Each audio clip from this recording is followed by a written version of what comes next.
Hello, this is Questionable Coding with Vladimir, and we're discussing how to nail an interview. And we will talk about one dangerous misconception which quite a lot of people have.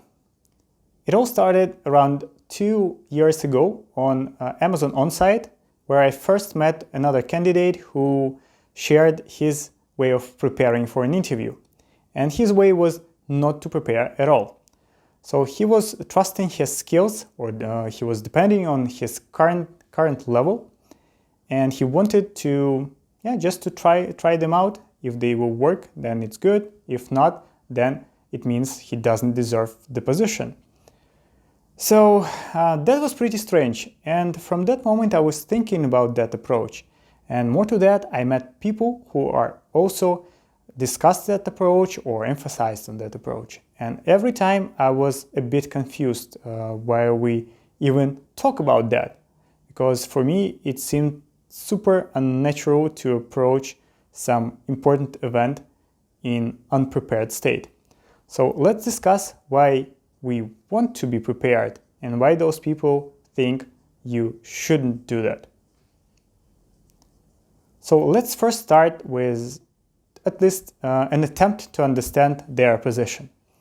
So when you approach an interview with your skills, it gives you opportunity to not to prepare at all. And the preparation, it usually takes too much time. I mean, it can be 2, 3, even 4 hours every day after work, because we all have some studies or we have our normal work. And it can last for months, it can last for a couple of months. Some people, they can take like half a year to prepare. So that's quite a lot of time. Okay, that's an argument. Another argument is that they don't want to fool the company that they have those skills like on a daily basis. And that may sound strange. They don't want to be unfair. Okay, that's a legit concern to be fair to the company and so on and so on.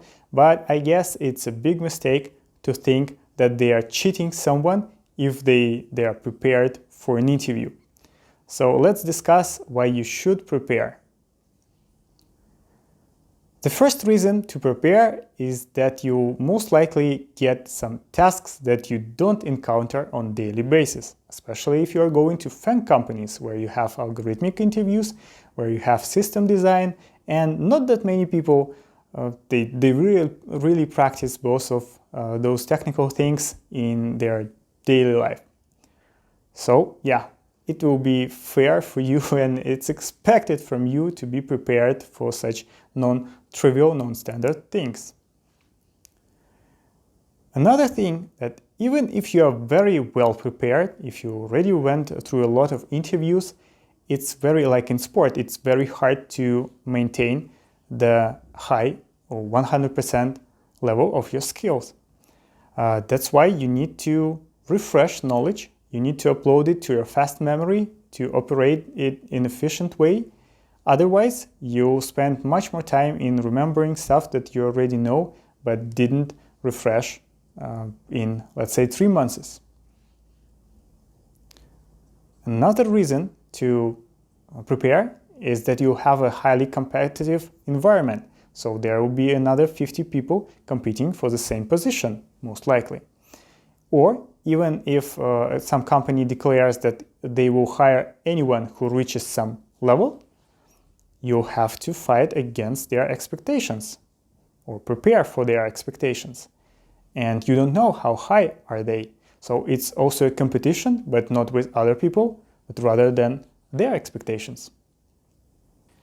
Even more important reason is that your higher or higher status will most likely depend on your level of preparation, or it can depend. It's kind of an obvious thing, but I'll try to repeat it. So there may be a situation where you underperformed a little bit just because you didn't spend like a week to prepare, or even a couple of days to prepare beforehand. And that could be a major upset, because the next opportunity you reach it maybe after a year for the same company. There's usually a cool-down period. So it's better to prepare a lot and understand that you've done maximum to succeed, and even if you fail, you'll feel that it's kind of right. Okay, I tried my best, I can't perform even better right now, so if it's not enough, then it's fine. And another thing, if you are pretty sure that you will succeed, your salary and your grade may fully depend on your performance. So performing good is fine, it's good. But performing excellent may add a couple of thousand, maybe tens of thousands of euros or dollars to your yearly wage. And that can be very significant. Maybe it will be a difference between medium developer and a senior developer, or any other two roles. So that's quite important. And another opportunity, you won't get it that fast, another opportunity to raise your salary. Usually the minimum period before you can think about increasing your salary is after a year of work. And usually it's 2 or 3 years. So why not try your best at first to gain maximum that you can, just to earn to earn additional money for another year or two. Also, it's worth mentioning that you will increase your skills while preparing. So it won't be for nothing. Next time you'll be able to nail an even harder interview, or prepare or spend less time for your preparation. And the last thing, are you cheating anyone? Are you expected to show your maximum result, or are you expected to show your general level? The answer is simple.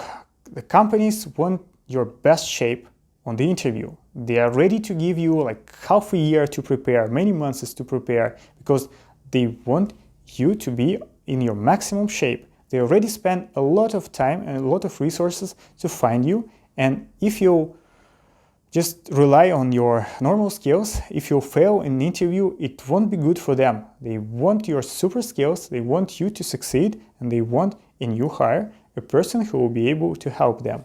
And will your maximum state be a representation of your real performance at work?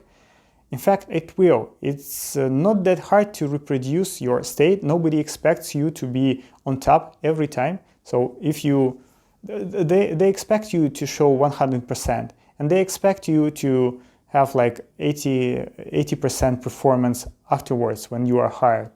So yeah, you are not fooling anyone. Vice versa, you are meeting their expectations. The last thing that I want to tell you is an analogy about doors. So imagine all those companies, all those opportunities are open doors. And normally, without any preparation, you can walk freely into many of them. But it only means that you can squeeze in the best doors out there. So why not use this opportunity? Why not gain a better place, better salary, better environment, more dedicated colleagues probably? All those benefits just by trying to reach your maximum for a specific interview. That's all I have for today. We'll discuss other points in the upcoming videos.